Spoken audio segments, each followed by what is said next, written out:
Hello everyone, কি অবস্থা সবার? আশা করি সবাই ভালো আছেন। তো আজকে অবশ্য থাম্বনেল দেখে বুঝে গেছেন যে আজকের ভিডিওটা কোন টাইপের হতে যাচ্ছে। দেন আজকে আমি এই বাইকটার কিছু খারাপ দিক তুলে ধরবো। বেশি খারাপ দিক না, সব বাইকেরই ভালো ভালো আছে, খারাপ আছে। দেন আজকে কথা বলবো শুধু খারাপ দিক নিয়ে। দেন নেক্সট যে ভিডিওটা হবে সেই ভিডিওটা হবে ভালো দিক নিয়ে। দেন এটার ভালো দিক বলতে গেলে শেষ নাই আর কি। দেন আমি শুরু করি ভিডিওটা। এটা হলো গিয়ে আজকে কি বলা যায় একটু আইডিয়া করেন। দেন ফার্স্টে আমি বলি, এইটার ট্যাঙ্ক, এই যে ট্যাঙ্কিটা আছে এটা লক হয়ে যায়। তো জিপিএক্সের যে কয়টা জিপিএক্স রাইডার আছে যারা জিপিএক্স ইউজ করে সবার একই প্রবলেম ফেস করতেছে, এই ট্যাঙ্কি লক। অনেকের 500 কিলো, অনেকের 1000 কিলো, অনেকের আবার 1000 কিলো প্লাস যেতেছে, বাট ট্যাঙ্কি লক হয়ে যায়। তো এটা একটা জিপিএক্সের কমন সমস্যা। আচ্ছা, এরপরে একটা সমস্যা আসি, যে দ্বিতীয় নাম্বার সমস্যাটা হলো এই বাইকের সাইলেন্সারটা একটু বেশি বড় করে ফেলছে। দেন এইটা চাইলে একটু ছোট করতে পারতো।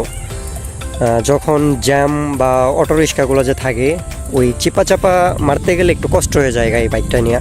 দেন সাইলেন্সারে বাইজা পড়ে, আমি দেখাই আমারও বাইজা পড়ছে। দেন এটা যারা জিপিএক্স চালায় তারা বলতে পারবো যে এটা আসলে একটা প্যারাদায়ক বিষয়। চাইলে আরেকটু করতে পারতো, যেমন 250-এর ভিতরে একটু ছোট করছে।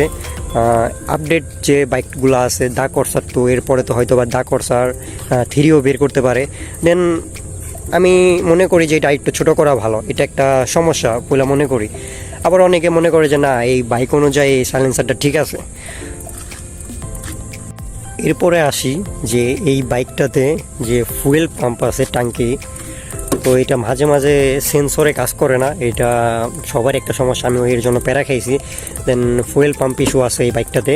এটা সব জিপিএক্স এই ফুয়েল পাম্প ইস্যু আছে। তো কিছুদিন গেলে মানে ফুয়েল পাম্পে একটু সমস্যা দেখা দেয়। এটা তেলের জন্যই দেখা দেয় না, এটা বাইকেরই একটা সমস্যা, এটা আজও পর্যন্ত কেউ বলতে পারতেছে না। দেন সার্ভিসে গেলে এরা কিছুদিনের মধ্যে ঠিক করে দেয়, দেন আবারও সেম একই সমস্যা শুরু হয়ে যায়। তো আমি মনে করি এইটা জিপিএক্সের একটা সমস্যা। তো যারা জিপিএক্স আছে, জিপিএক্স ইউজ করে, তাদের সবার কাছে একটা সমস্যা এটা। তো আমার বাইকটা তো এরকম প্রবলেম হয়েছে, 4-5 গিয়ারে বাইক অটোমেটিক বন্ধ হয়ে গেছে, রানিং গাড়ি বন্ধ হয়ে গেছে। তো এইটা সেন্সরেই সমস্যা করে, স্ট্যান্ড সেন্সরের সমস্যা করে না, ফুয়েল পাম্পেই সেন্সরের সমস্যা করে। তো আমি একটু খোঁজ নিলাম, ঘাটাঘাটি করলাম, দেখলাম যে এটা ফুয়েল পাম্পের সমস্যা। দেন এরপরে সমস্যাটা হলো এই যাদের হাইটটা একটু বেশি, 5 ফুট 7 প্লাস, তো তাদের পাটা এখানে বাইজা পড়ে। তো এটা চাইলে এটা একটু ভ্যানিশ করে দিতে পারতো, মা এখানে মানে এটা কমাই দিয়া এখানে লুকটা ঠিক আছে, বা এখানে কিছু একটা করতে পারতো আর কি। এটা লুক অনুযায়ী এটা ঠিক করছে। আমি যে সমস্যার কথাগুলো বললাম, আসলে এগুলা সমস্যা না বললেও চলা যায়। দেন একটা বাইকের ভালো এবং খারাপ দিক থাকবেই। ভালো এবং খারাপ দুইটা মিলে একটা বাইক তৈরি করানো হয়। একটা বাইক যে সবসময় ভালো লুক দিবে বা ভালো পারফরমেন্স দিবে তাও না, আবার একটা বাইক যে সবসময় খারাপই হবে তাও না। এই বাইকের আজকে আমি টপিক আলোচনা করলাম যে খারাপ দিকগুলা, আর এরপরে আমি আলোচনা করব এই বাইকের ভালো দিকগুলো নিয়ে। তো যারা আমার ভিডিওটা দেখতেছেন নতুন অবস্থায়, যারা সাবস্ক্রাইব করে নেয় অবশ্যই সাবস্ক্রাইব করে রাখবেন, আর বেল আইকন অন করে রাখবেন, যাতে করে আমি নতুন কোনো ভিডিও আপলোড দিলে সবার আগে আপনার কাছে পৌঁছে যায়।